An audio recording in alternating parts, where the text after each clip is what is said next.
Assalamualaikum warahmatullahi wabarakatuh. Mohon izin pada kesempatan ini saya akan memaparkan sedikit bagian dari materi Agenda 3 Manajemen ASN mengenai definisi, penyusunan, dan penetapan kebutuhan.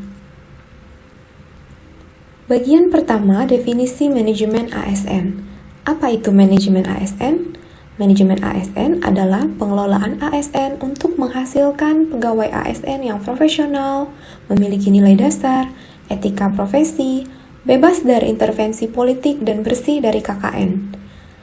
Nah, karena ASN itu ada PNS dan P3K, slide berikutnya hanya membahas seputar manajemen PNS.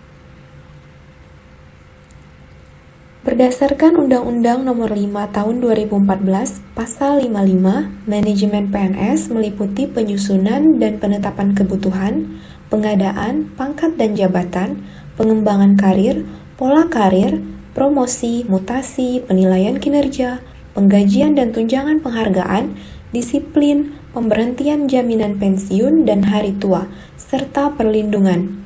Manajemen PNS pada instansi pusat dilaksanakan oleh pemerintah pusat sesuai dengan ketentuan peraturan perundang-undangan. Sedangkan manajemen PNS pada instansi daerah dilaksanakan oleh pemerintah daerah sesuai dengan ketentuan peraturan perundang-undangan.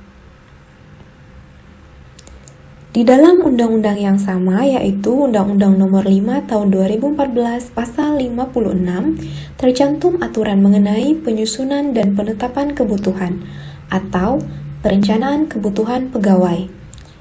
Setiap instansi pemerintah wajib menyusun kebutuhan jumlah dan jenis jabatan PNS. Hal ini berdasarkan analisis jabatan atau ANJAP dan analisis beban kerja atau ABK. Penyusunan kebutuhan jumlah dan jenis jabatan PNS dilakukan untuk jangka waktu 5 tahun yang diperinci per 1 tahun berdasarkan prioritas kebutuhan.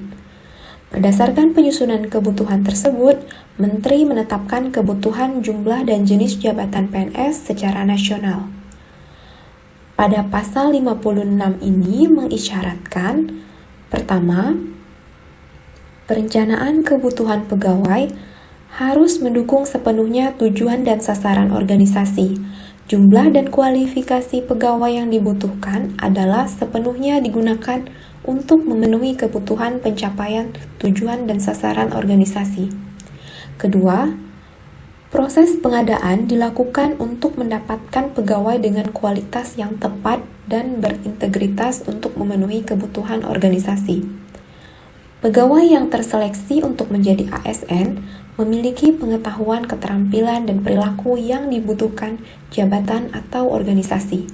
Ketiga, pegawai ditempatkan sesuai dengan perencanaannya untuk memenuhi kebutuhan organisasi dan tidak berdasarkan preferensi individu atau kelompok atau pertimbangan subjektif lainnya. Sekian dan terima kasih.